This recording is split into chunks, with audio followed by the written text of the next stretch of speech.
All right. As people are filing in, it's 11:01 and kind of a prompt guy. So welcome, everybody. My name is Peter Loge. I'm the director of the Project on Ethics and Political Communication in the School of Media and Public Affairs at the George Washington University. Welcome to our conversation about ChatGPT, ethics and political campaigns, political communication. Before we get to it, we've got some logistics. The first is obviously we're on Zoom, so please keep yourself on mute. The second is we're recording. Hopefully you got a little pop-up box saying we're recording. Again, that means please keep yourself on mute. As quickly as we can after the event, I will post a link to the recording on the Project on Ethics and Political Communication website, and I'll also email a link to the recording to everyone who registered for this event. This is one of, if not the first conversation about this, certainly the first one I know of, the first one we've hosted. And we're really early days in generative AI, politics and political campaigns. And this is really meant in the spirit of inquiry. So please treat it in the spirit of inquiry. If you have questions or thoughts, put them in the chat. We'll try to get to them. A number of people who registered submitted questions and thoughts ahead of time. We'll try to get to those. But this is just the first of what will be many, many conversations. Before we get to that conversation, I want to tell you a bit about the Project on Ethics and Political Communication. I launched it a couple of years ago to promote the study, teaching, and practice of political communication ethics. The question on the table for the project is, what ethical responsibility, if any, do people in political communication have, and to whom or what do they have it? Pretty complicated question that dates back at least several thousand years. We explore this question a number of different ways. One is through conversations like this on Zoom. There's a library of them on our website. We have a 5-question series where we ask political professionals, students, academics, and others the same 5 questions about political communication ethics. We write for the popular press, for the political press, for the media. I give talks on Zoom and in person, kind of all over the place. If you want me to come talk to anybody, really, I'll talk to anybody. Just shoot me a note. And we're going to be increasingly talking about generative AI, artificial intelligence, LLMs, and others, and what this means for our politics. The implications get pretty dizzying pretty fast. Which brings us to today's conversation. Today's conversation started for a couple of reasons. One is, the first is a guy named Mark McLennan, who I hope is on. If not, hopefully he will be soon. He registered. Mark is a PR guy in Boston, adjunct instructor at Boston. There he is, adjunct instructor at Boston University. And he hosts a weekly podcast, Ethics Matters, which is about public relations and ethics. He has a terrific book on the topic I encourage you to check out. And he came and virtually spoke to my political communication ethics class, and he talked about generative AI to the students. And he specifically highlighted something called GoCharlie.ai, which uses a cute cartoon dog to go fetch information. Those of you old enough will get the joke, Dave. But it's this interesting, like, how does public relations use generative AI to write press releases, op-eds, blog posts, social media posts? A couple of days later, I got a call from a former student named Jessica Nix, who unfortunately can't be with us today because she's in class at Columbia. She said she's doing a paper on political communication ethics and ChatGPT, and what did I think? And I suggested she ask ChatGPT, and here's what it says. The use of AI language models like ChatGPT in political campaigns can raise a number of ethical concerns. I agree. ChatGPT ended its analysis with, overall, the ethical implications of using AI language models in political campaigns will depend on how the technology is used and the specific context in which it is applied. It is important for political campaigns to be transparent about their use of AI language models and to use the technology in ways that are ethical and responsible. Again, hard to argue with the bot, which is why we are here. I am really thrilled to welcome 3 friends and colleagues to join today's conversation. The first is, I'm going to officially pull up their bios, so bear with me. The thing about friends is you sort of forget how impressive they are until you read about how impressive they are.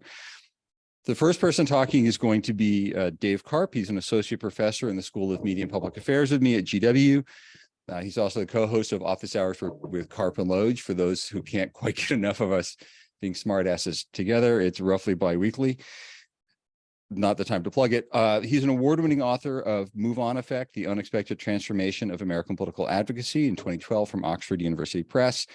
Analytic Activism, Digital Listening, and the New Political Strategy, also from Oxford University Press in 2016. He writes for The Atlantic, for Wired Magazine, for academic journals. He has a really interesting Substack called The Future Now and Then, and he teaches a really cool course at GW on the history of the digital future. He read every issue of Wired Magazine from beginning to end and looked at how badly tech gurus get predicting the future wrong. Next up with us will be another a newer colleague, Zainab Choudary, who is, I'm pulling up your bio here. Give me a second for this thing to load. She's a senior vice president at New Heights Communications, which is a strategic consulting firm here in Washington, D.C. Her work merges creative with the concrete, uses knowledge of data, cognitive linguistics, and the science behind how people think to build big picture strategies and execute tactics that persuade people to act. She has an incredibly impressive list of clients, client wins, advocacy leadership, and advocacy organization, working at advocacy organizations. She is the graduate of, and I'm going to pronounce this wrong, Ruprecht Karls Universität Heidelberg in Germany, more or less, and a 2022 fellow of the Anat Schenker-Osario's Global Messaging Program. I asked her about this topic, and she said she and her colleagues at New Heights have been obsessed about it and talking about it a lot, so perfect match. Keeping us all sane is Yvonne Liccione, a student in the School of Media and Public Affairs who has had the misfortune of having both me and Karpf as professors and did the logo for our podcast. She is going to be the grounding, and I asked her to join us because she actually will yell at me and Dave when we need to be yelled at, and is also entering this world, right? She thinks about advocacy, how to do it right, how to do it well, but also doing it in ways that pay the bills, which is no small thing. Here's how we're going to approach today. I'm going to ask Dave to set up the conversation, talk about what it is we're talking about, ask Zainab to talk about how they're thinking about it at New Heights and in comms in general, then Yvonne to respond to that. We had a bit of a conversation, throw questions in the chat. I've got some questions from the what folks typed in when they signed up, and we'll call it at close to 11:45. Certainly we'll have you out of here by noon Eastern time. With that, Professor Karpf, what on earth are we talking about? Hi, thanks for having me. Apologies in advance if I cough. I'm getting over being sick. We're trying to get over it. So we're seeing something genuinely pretty new. The hype around GPT and generative AI seems different to me than the hype that we saw a year ago around the metaverse, 2 years ago around blockchain, because this actually has a bunch of use cases and mostly does the things that it promises to do, and is achieving things that seemed pretty unimaginable a while back. That means that we look around for metaphors for how to understand what this is.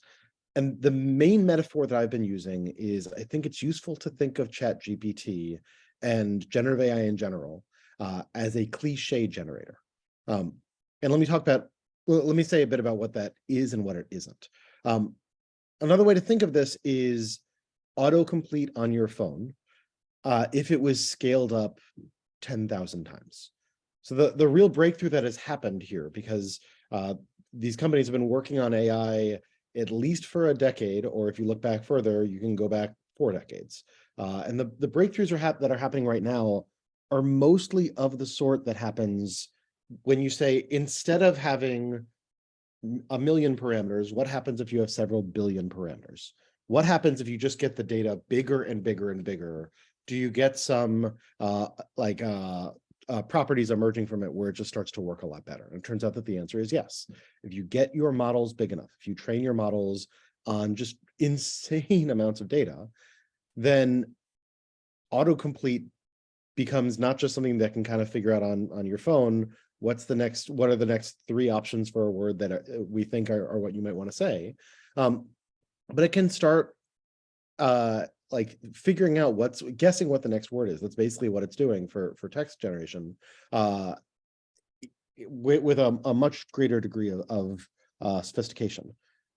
Now, the thing about cliche generation, particularly for politics, is most of what we do in politics is also cliche generation. Right, like we send out during election seasons thousands upon thousands of fundraising emails, and we A/B test those, within an inch of our lives. That original copy is not like it's like not the work that you are planning on being the best thing that you ever wrote, right? We are kind of going on autopilot a lot of the time there. And what we're seeing with ChatGPT is, while it's not necessarily accurate or true, because it's guessing what the right next word might be rather than drawing on actual facts, what it can do there is often copy voice. If it's enough voice that it can figure out what a person sounds like, then they can kind of sound like it, at least a cliche of that person. We were already noticed in academia that ChatGPT can pretty quickly, for most assignments, give you something that is on par with what an undergrad might give you if they wrote it at 4 a.m. the night before it was due. Not that undergrad's best work, but still passable. I mean, I have had undergrads, and once upon a time I was an undergrad who sometimes wrote their papers at 4 a.m. and it can already do that just by like typing it in and hitting enter. But what it's doing there is producing cliches, and sometimes very narrow cliches, where you can say to it, write the Bill of Rights in the style of William Shakespeare, and it can figure out what's the cliche of what Shakespeare would sound like if he were to do that. We're seeing the same thing with image generation. So it's not thinking, it's not producing ideas, and it's certainly not fact checked. But in terms of generating text that sounds like what somebody would produce, it is far and away better than anything that we could imagine a few years ago. I'm going to stop there. So Zainab, you're using this. What's your take on what Dave said, and how is this looking from your industry? Yeah, so I mean, we had a discussion about this with our team a couple of Thursdays ago, which was really animated and fruitful. But obviously, I think jumping off of what Dave said, what ChatGPT lacks is original thought, right? Originality, original thought, original thinking. And I think what we as a firm do to serve our clients best is find that original thought, find the messaging, find the strategy that actually doesn't just do a copy, paste, rinse, repeat with media quotes, but actually tries to deepen narrative, shift narrative. We do strategic planning, creative thinking, critical thinking around how to move messages from where they are currently in the media to where our clients want them to be.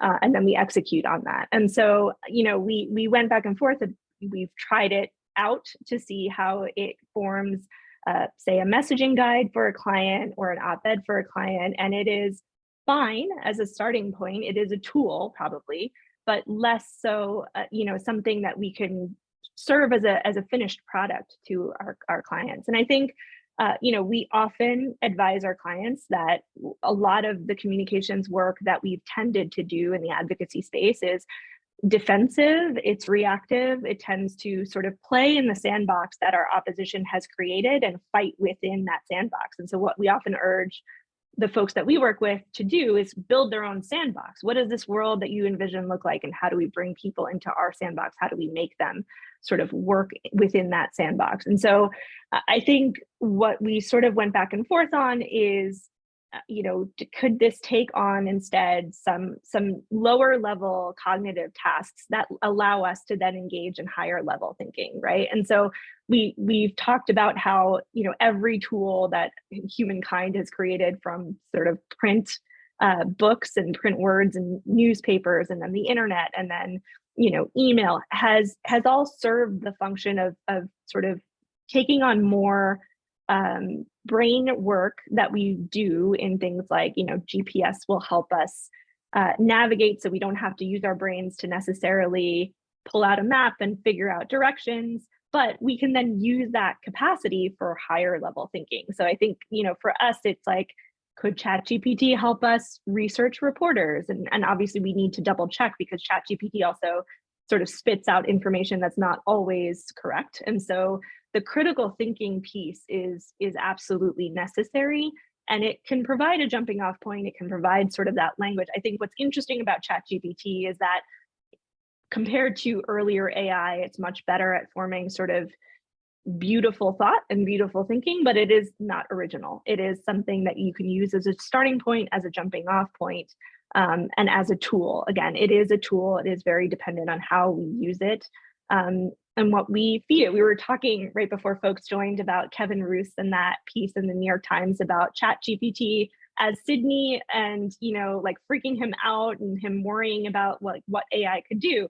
But the reality is that ChatGPT basically pulled from its large stores of data exactly the things about artificial intelligence that freak humans out, and then applied it to this prompt and to this question, right? And so I think it's very good at pulling information, pulling from the broad stores of data that it has, but we have to be thinking critically about how it's doing that, where it's getting the information from, and whether we can add original thought or critical thinking skills to that information.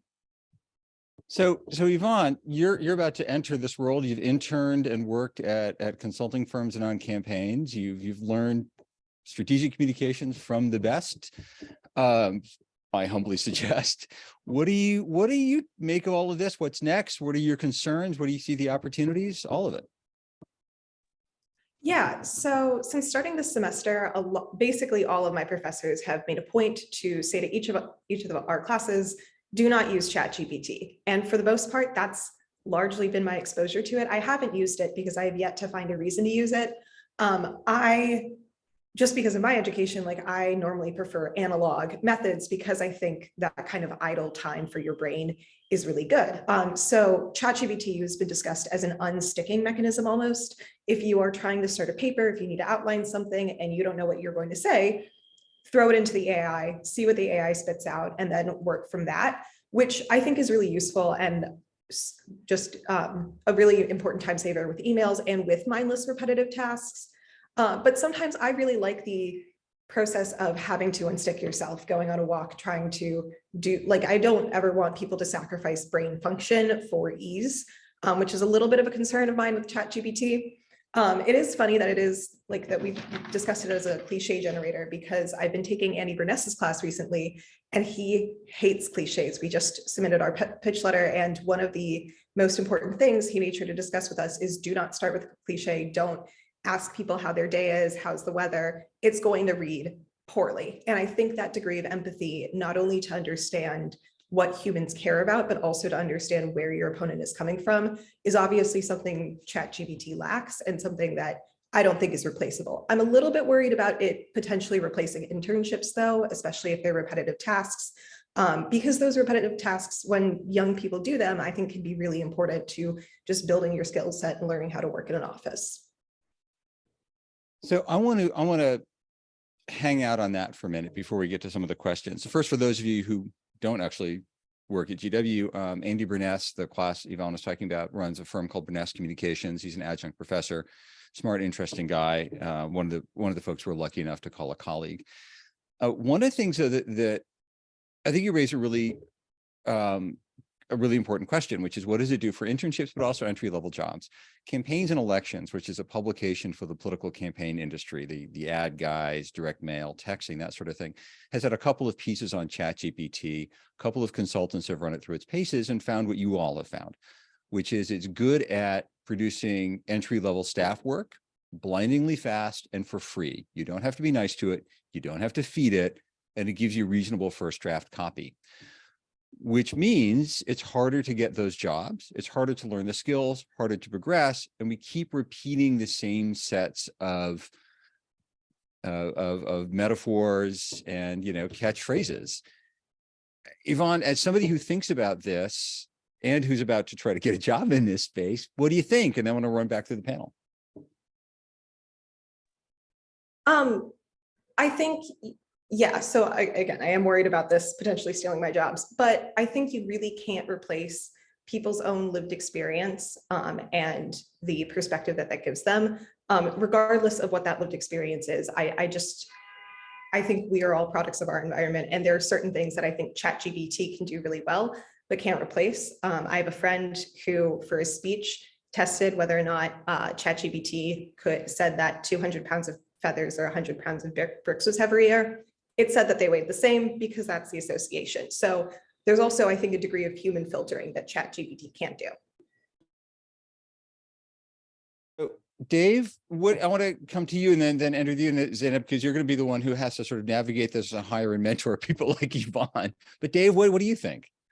So I've written a couple of pieces on ChatGPT, and that this is related to a bit that I keep circling around, that if we look broadly at impacts on jobs in the economy, I expect the impacts are going to be smallest in industries that are well organized and institutionalized. Like the dream that Sam Altman, who's the head of OpenAI, keeps on spouting is that ChatGPT is going to replace your doctor and your lawyer. It's not going to replace your doctor. It's not going to replace your lawyer. Even if ChatGPT could diagnose something, and I wouldn't want to turn to it for that, it can't prescribe pills, right? Like the insurance industry is not going to back it up.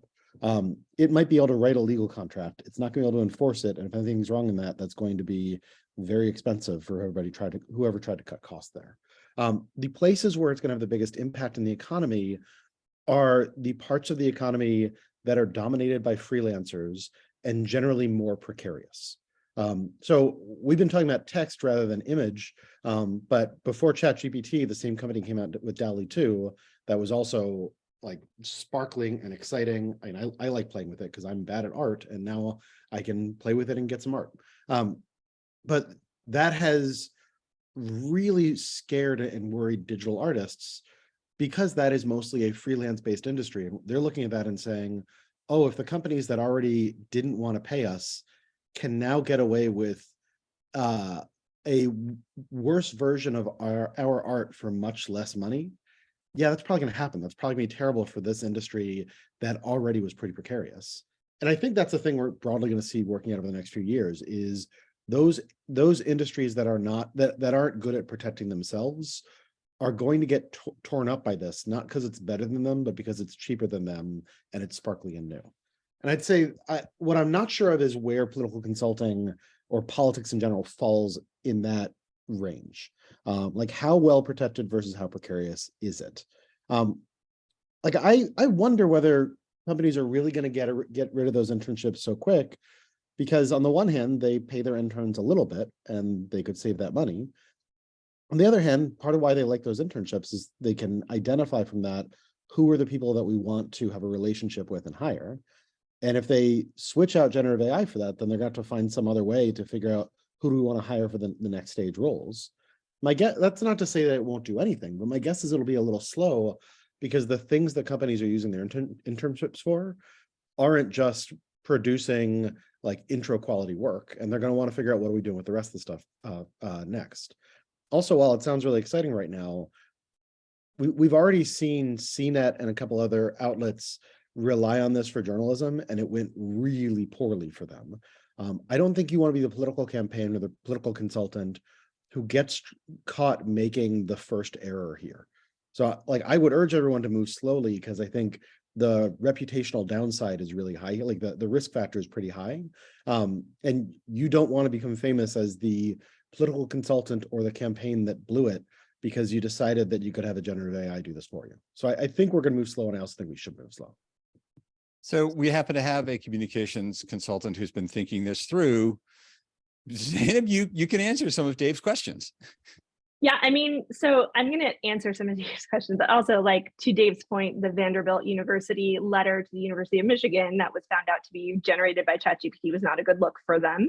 Again, like the thought of going slowly. I'm actually also going to hop back to something that Yvonne said in talking about sort of the way we think of internships, interns, entry-level positions is mentorship. We want better communicators in this space. And frankly, I often struggle with just human beings in the communication space. So like, forget ChatGPT, like, you know, one of the examples I give is sometimes when you do message testing and need to interpret the data, if you don't include the nuance and perspective of communities that are impacted, you miss a lot, right? And so the example that I give is many years ago, there was a firm that was hired to do message testing research for the Muslim American community about like how to improve public opinion. And they sort of came back, like there was a data point and they extrapolated directly from that data point and said, okay, like, you know, most Americans don't view Muslims as American enough. So just talk about how American you are. And that was really terrible messaging advice that the community followed for a really long time, because what it did was it took Muslims from a villain versus victim frame to one of, if you serve the United States and, you know, sort of patriotism, you're a good Muslim, and if not, you're a bad Muslim, right? When we did message testing a couple of years later, we also came across similar data points, right? Data points that said, you know, 7 out of 10 Americans believe that Muslims don't condemn acts of terrorism enough. Now, if we were extrapolating directly as sort of human beings, we would say, well, Muslim community, you guys need to step up and condemn acts of terrorism more. But in fact, the reality that we knew from the community that was impacted is that they do condemn every act of terrorism. And so our advice needed to change. It needed to be, okay, like, this language is all the same. It's not newsworthy. Let's change up how we do this. Let's change up how we talk about this, right? That's just not something that you get from communicators often in this space, that kind of creative thinking, the sort of social psychology application, like as Anat Shanker-Asario, who I did the fellowship with, talks about a lot, words mean things. And we need to sort of think creatively about the psychology of our audiences. That's something we want to train interns to do. That's something we want to mentor new communicators in this space to do more of. And so I think for us anyway, that piece of it feels still very, very important and crucial. It's how I approach the class that I teach at GW. I want folks to think more about the social psychology of communications, to think more about how to improve our communications, how to think outside the box. And so from that perspective, I don't think ChatGPT would replace those jobs, at least at our firm. But it is, you know, again, like I would say, it's a tool that we would ask them and probably train them to use critically, to think twice about when they do use it, and then sort of, you know, use that as a starting point. But for us, you know, in the way we think about the work, and if folks do think about work more strategically, it's just not a replacement for mentorship and for, you know, building that next generation of communicators. Excellent. So I'm going to move now to questions we got ahead of time. And if you do, to answer Roberto's question, if you have questions, put them in the chat. We'll try to get to them. The panelists may try to integrate them. If not, there'll be many, many, many more conversations about this. So stay tuned. Several people, when they registered for the event, asked as consultants what they should do. So I'm going to read 2 questions and ask for all of y'all's response. As a consultant, do I have to tell my clients copy I wrote was written by or with the help of ChatGPT? How is this different than other digital tools?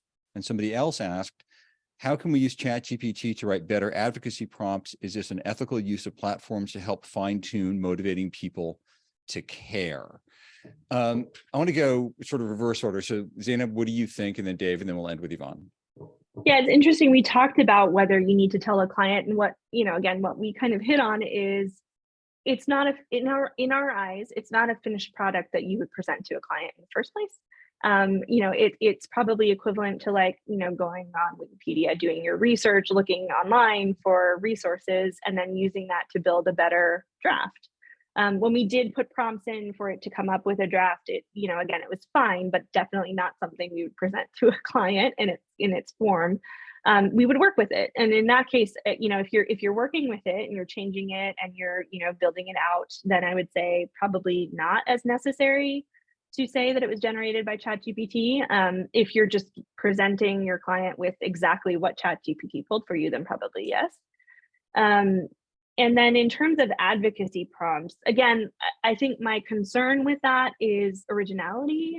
In advocacy, we need to think differently, think outside the box, think with some level of originality that ChatGPT just does not provide. It just regurgitates back at us whatever is available. And sometimes what is available has not been working, right? And so I think, you know, being able to, again, apply social psych, you'll hear me say this a lot. My firm is sick of me for saying this, but we do need to apply social psychology concepts, messaging concepts, like where our audience is coming from, think backwards from there, just to improve advocacy messaging, generally speaking. And so I mean, I would not rely on ChatGPT to help us figure out how to be more empathetic. That's just a piece of psychology that I don't think the tool is ready for quite yet. That makes a lot of sense. Dave, what do you think? Largely yes, and so I'm going to share in the chat for everyone. Wired Magazine about a week and a half ago came out with their rules for how they're going to use generative AI. Those rules are I think smart, and I hope to see them duplicated elsewhere, both in journalism, but I think there's a lot that political consultants could add on. And their basic rules are they are not going to have generative AI write any of their stories. They're not going to use generative AI images as their images. What they are considering using it for are things like when they're deciding what headline to put on a story, the first thing they do is generate a ton of headline ideas. And then their editorial team decides, okay, of these ideas, which ones are any good? They're going to try using generative AI for that first step. Like, give us 25 different potential headlines that we can work with. In the same way that I've heard a number of authors, like novelists, say, like, when I'm stuck, I can ask ChatGPT, what would you do with this? It comes up with a terrible idea, but that can get me unstuck.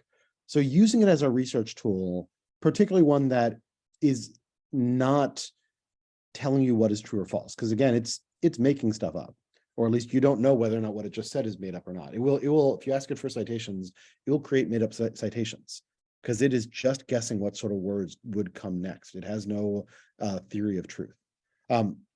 So that's not useful if you're trying to find out what are the factual claims, like what is actually true or false. It's really useful if what you want to figure out is, what are a bunch of things that sound like the type of thing I want to be doing here, so that I can save my brain for parsing through those and coming up with the best version, some amalgamation of them. And I think if you do that, I think it's a good idea to probably say somewhere on your website, this is how we do and do not use generative AI tools. And if you're doing that, then you don't need to say to your clients every single time, by the way, we use generative AI in order to generate a bunch of ideas that didn't quite work, but helped us sell on our real idea. And that will then also distinguish you from the firms that cut corners and say, we're just going to have it write everything for us. And then it's going to come out that they use a free tool and charge you a bunch of money for it, which is going to be a bad look for them. Like, somebody's going to get in trouble for that. You don't want to be that firm. I think the way you do it is you figure out what are your rules, you post them, and then you use it just for creative research. Yvonne, does that make sense? Yeah, yeah, I completely agree with that. I do agree that especially not using and then not disclosing at any point is a recipe for disaster. And I also think part of the hesitation we're seeing right now with ChatGPT is because it's new. We're always very resistant to new technology is coming into society. We always want to see, is this when the robots rule us all? How will humans adapt to it? And humans are adapting to it. Even Axios years ago made it clear that even they would never have AI write their stories. They have AI manage email system or job applications, but not writing stories. So I also, ChatGPT is good, but I also don't ever want it to be a tool to replace or try to simulate objectivity with humans, because the research it consumes is an objective. We're not objective. Can I jump in for a minute, Peter, and just add to that? Yeah.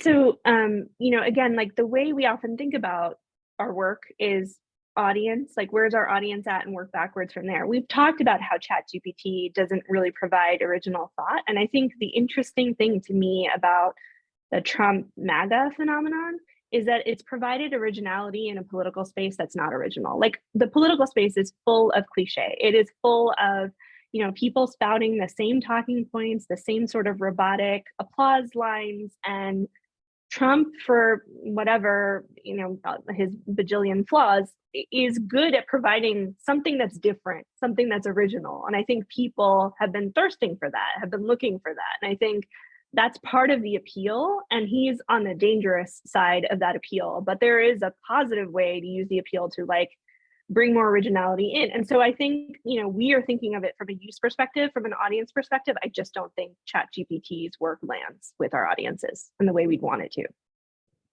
That's a really good point. And it begins to get at something that I think is Daryl echoes a little bit, and some questions that came in before, which I want to raise now, which is this isn't new. It's faster, stronger, bigger. It's different, but as Daryl noted in the chat, she's an old-time political consultant. This is kind of the dream for a while. And this is part of a larger debate that we've been having for a long time. Somebody who registered for the event, who actually works in the industry, ahead of time said that large language models, which is what we're talking about, is biomimicry. Humans have mimicked each other for centuries. Why the concern now? This also then, I want to read a couple of quotes that I'm obsessed with, so bear with me. One is, there's an interesting New Yorker podcast. Joshua Rothman said ChatGPT said about it, it can write text that can answer questions in a really powerful way. What it can do is produce text that feels intelligent, that feels creative, that feels insightful. It's not trying to be right. It's just trying to be plausible, which is, and ChatGPT has said that all language models can generate text that sounds human-like, which could be used to create fake news or fake social media accounts that could spread misinformation, which somebody flagged in the chat. But again, in the Phaedrus, which is one of Plato's dialogues, Phaedrus, the bad guy in this case, said, "I've been told, my dear Socrates, that what a budding orator needs to know is not what is really right, but what is likely to seem right in the eyes of the mass of people who are going to pass judgment, not what is really good or fine, but what will seem so. And that it is this rather than truth that produces conviction." I mean, isn't this just a 2,000-year-old debate on steroids, Dave? Sure, but I guess the angle I would take on it is less 2,000 years than 30, 40 years. Surprising for those of you who know me, really. Because a thing that at least dates back to the era of focus grouping. Like I remember the 1990s, how annoyed people were and like genuinely turned off by a politics that was focus grouped within an inch of its life. And what people desperately wanted was authenticity. And of course, authenticity can also be performed. Authenticity is not always authentic. But that was a problem in the 1990s. If anybody remembers 2012 through 2016, the rise of data-driven campaigning that was met with concerns about, sure, use data, but can you please have a soul and can you please have some real leadership? Like, does anyone doubt that we're not going to fall back into that pattern again, that this new sparkly thing is going to get used and overused, and in so doing it, the way to differentiate yourself is to have an original voice and show some original leadership? Like, I'm sure that's where we're going to be between 2 and 4 years from now, because that's a pattern in our politics that always comes up, is a thirst for authenticity paired with look at all this data and what we might be able to learn from it. Somebody in the chat mentioned the idea of a campaign in a box and the idea that ChatGPT could finally produce that. And I think, yeah, it could. What I doubt is that campaign in a box would actually be all that good, or at least that much better than what you would get otherwise. I doubt that you are, for free from ChatGPT, going to get the best campaign in the box. Now, that's better than nothing for local campaigns that otherwise would have no idea what they're doing at all. ChatGPT can give them the cliches of what a campaign can look like. And that may be a massive leveling up for some local underfunded campaign that otherwise wouldn't know where to start. So that's a positive. We don't want to ignore it. But I think we don't want to lose the human soul here, because whether this is 2,000 years old, and Peter and I were talking about this earlier, that I think of ChatGPT less as Plato than as Play-Doh. It's got no soul and it is deeply, deeply malleable. If he's going to mention Plato, then I have to make fun. It's our podcast vibe. But I would say that we want to make sure that the human soul and the leadership, like the more this stuff gets used, the more people are going to notice what is missing. And you're probably going to gain more power and win more if you can emphasize that authenticity. So Zainab, that sounds a lot like what you've been saying for the past half hour or so. Yeah, 100%, especially on the authenticity part. I think people are able to see through even performative authenticity, right? Like, and I think the thing that's been somewhat disappointing is often sort of political consultants mirror what sort of the politicians do, which is they try to serve that performative piece. So over the last couple of years, I've seen a lot more language pop up on websites that, this is our social justice manifesto. These are the principles by which we, do our work. But, we often hear that the work doesn't quite match the principles that people are putting on their website, but it is the new shiny thing that sort of demonstrates your authenticity. And so it is the thing that people latch onto and yet continue to be completely, wholly unoriginal, completely, wholly, authentic, right? And so I think the authenticity piece really requires work. It requires a lot of deeper thought and deeper thinking. And I am concerned about exactly what Dave talked about, which is that, I have no doubt that this will be just the new shiny thing that people start to use to sort of mimic authenticity, but it will not quite get us there.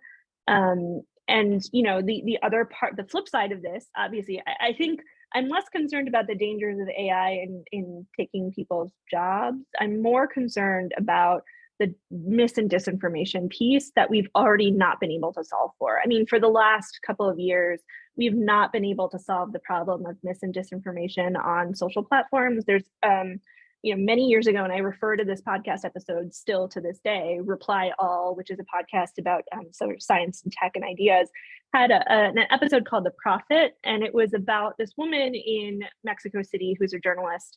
And the story gets really wild. Like I cannot give it away. But she, encountered something in person and took to Twitter and then was attacked on Twitter. And at the end of it, it all came down to there were a bunch of folks being paid to disrupt negative news about a particular political candidate in the Mexican elections for president. And at opportune moments, they would jump in, they would, make it a little chaotic in the news cycle and thereby let this guy kind of go scot-free in the news. AI can do a lot worse in political campaigns. It can mimic voice, it can mimic speeches, it can sort of take this problem of mis and disinformation and make it so much worse. And like I said, I know a bunch of groups and organizations that have been trying to solve for this problem, even just on sort of social media, which is more static. I don't know how you counteract and contradict when there's actual voice proof or video proof of a candidate saying a thing, right? And that to me is just even more concerning than sort of the other pieces of what parts of our job it could take away. So I want to come to you, Yvonne. iPhone Craig, if you could tap me a note or the message in the side, that would be helpful, because I also have an eye on the clock here. I want to get to two things. One is Micah's note, which comes back to something we've kind of been talking around, which is isn't everybody always already doing some level of this, right? Augmenting their appearance or blurring their background or auto-filling or auto-correcting, whatever. And then we also want to lead into, again, with an eye to the clock here, so brevity, is the mis and disinformation piece. So what do you think of Micah's take? And then Yvonne, I want to get your last thought on that as somebody we campaign at, and then I want to go to mis and disinformation. So Dave, what do you think? Sorry, I didn't realize until Mika just mentioned it that Zoom has a touch up my appearance look, and so now I'm going to need to look into that. I got fully distracted by that. If a political candidate can send more personalized messages using generative AI, surely they will. Yes, and I think that's coming. I think for me that ties into Zainab's point about I think things are about to get really messy with misinformation. Because the thing that we don't know yet with all of this generative AI is where the money is going to come from. What are the exploitable financial incentives? It's going to get a little weird because in the past, the money in misinformation has run counter to the interests of Google and Facebook. And so while they maybe wouldn't tamp down on things fast enough, eventually they would realize their interests and they would get involved. And here, since they are it is what Microsoft, it is Facebook, and it is Google are all driving this. So I think that's a situation in which they may not want to tamp down on some of the worst parts of generative AI because they want to be the ones most associated with it. But what we're seeing is, for instance, for years and years, I've kind of made fun of people who are worried about deep fake videos. There was a sort of some moral panicking about it a few years ago, 4 years ago, that this stuff is producible and it's going to mean that we can't trust anything in politics. And I kept on kind of laughing it off, saying, this is still pretty costly to produce. And the thing is, Donald Trump was able to just go up there, make something up that contradicted what was on the videotape of him saying, and it will work just as well. So I for a long time was saying deepfakes aren't going to be a problem because they are difficult to produce and are no more valuable than the cheap stuff that people are already doing. Well, now the deepfakes are getting they still have some kinks to work out, but now they are as cheap, which means I think now we are actually going to get flooded with that stuff, or if not now, within the next 6 months or a year. I think government is going to be very slow to move on it. If anyone wants to get freaked out, the latest episode of the Hard Fork podcast, which is Kevin Roos and Casey Newman, is talking with a member of Congress about generative AI and saying, what kind of regulations should you all do? they've been taking advice from OpenAI, and their basic insight is, let's treat this like the 1990s, not regulate anything, because we wouldn't want to tamp down on these wonderful companies. Like, that freaks me out. That I don't think government, the people in government who are most interested in this stuff right now fully agree with doing whatever OpenAI thinks they ought to do, which means I don't think we're going to get some responsive regulation from them. I think we're going to keep getting really good PR from the generative AI companies saying, just trust us, we have everyone's best interest at heart. And then I think as the economic incentives for bad behavior emerge, we're going to be very slow to respond to them. I don't think that's going to be the end of the democracy. I think other things will be the end of democracy, but it's going to get bad. It's going to get messy. So I think, Zainab, I want your quick response on Yvonne's as well. And then I think Craig answers a question, asks an important question. And we're also, what I said was time. So Zainab, Yvonne, what do you think? And then let's get to the end of it. Yeah, so going back to Mika's point in the chat about, if political candidates can send more personalized messages, surely they will. And we were talking about, Instagram filters and things like that. I think, sure, they will. Will it be effective with their audience? I don't think so. And I think often of my younger colleagues, some Gen Z colleagues that we have at work, and I know that there's a term for it. I'm too old to remember what it is, but there is a term. There's this like backlash to the Instagram filters, which is like much more real, photos, videos of yourself in day-to-day life, everyday life, right? And that feels like a sort of people trying to find authenticity and rejecting the very filtered existence we've created for curated existence we're creating for ourselves online. And so, yeah, 100% people will do it. I don't think it'll be as effective as much as we think going forward. On disinformation and sort of Craig's point here, I think that's also interesting. It's something we were talking about. Ezra Klein had sort of a podcast and episode about, we've been talking a lot about how people will use AI. We've not been talking enough about who gets to regulate and make decisions about AI, who gets to make these decisions, who gets to set the parameters, who gets to sell this technology, right? And that is also of concern, and it should be of concern, because that's sort of laying the groundwork, as Dave pointed out, like we are not probably going to be able to do that and lay that groundwork for how to use this tool safely, because we are prioritizing progress over sort of a softer, safer approach where we're learning from the mistakes of social media and setting some parameters and regulations ahead of time. But we're not doing that in light of progress, and that is a huge concern. So Yvonne, you're in the midst of this. You get campaigned at. You probably remember the term Zainab couldn't remember for the backlash. You're the one for whom we're all trying to be performatively authentic, and you're in the industry or learning how to get in the industry of creating all of this. What's your take? And also to Craig's point, like, is it really a question of the ethics of the person using it rather than the ethics of the knife or the hammer or generative AI? Yeah, so on the performative authenticity point, as someone who's grown up on the internet, performative authenticity is pretty easy to spot, and especially because as we've seen more and more of it, there's certain tropes that people fall into. So although this isn't a generative AI example, everyone knows the apology video from the crying influencer who's not wearing any makeup and is wearing sweats and looks terrible. We learn to recognize these things and then we criticize them.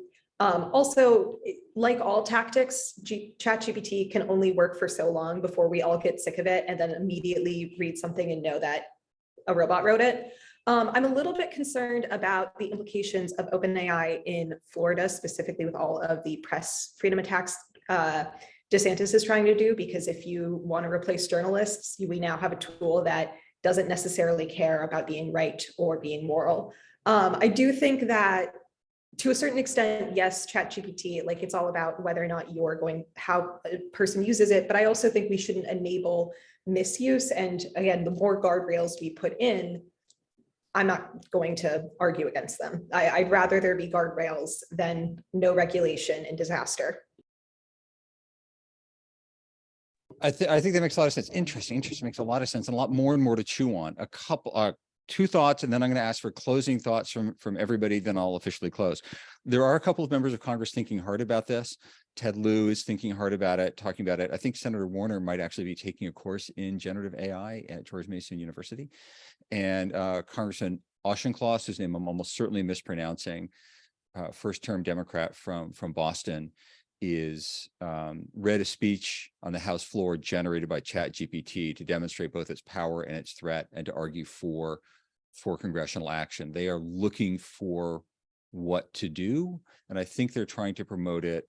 I think they're trying to do it in a smart, deliberative way, right? Because the standard line about Congress is it does two things well: nothing, it overreact, and they're trying to avoid that. So, last thoughts. Again, Yvonne, I'm going to go to you last because you're the one who has to live in this world and navigate it that the rest of us broke. Dave, Zainab, and then Yvonne. So Dave, what do you think? I feel like I've hit all the points that I want to hit, and it's mostly been plus ones to what Zainab's been saying. So I don't have a lot to add. I mean, I think when we look at the major impacts on democracy, like I think ChatGPT and generative AI are going to be the interesting front for campaign tactics in the next election. I don't think they're going to be it's going to be the main threat to democracy in the next election. I think we're going to have other bigger things to worry about.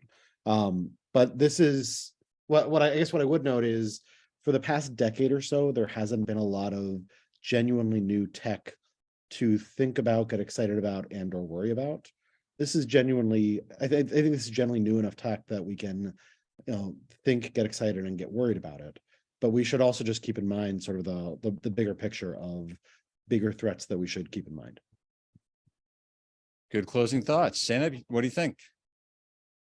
So I think one of the lessons learned from social media, we talk a lot about social media and free speech, and then also about regulation, but I think one of the pieces we're missing is how to teach the general public to think critically about the tools that we're using.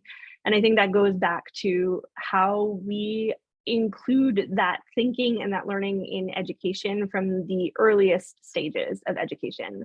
I think that's where we tend to fall short, because people tend to fall into those patterns that their human brain puts them in. So you get a release of dopamine from a Facebook like, or I know I'm old, Facebook is what I use, but it is that dopamine hit that people succumb to. And I look at my younger brother. My younger brother's 11 years younger than me. I am at the elder millennial part of the millennial generation. He is at the younger millennial part.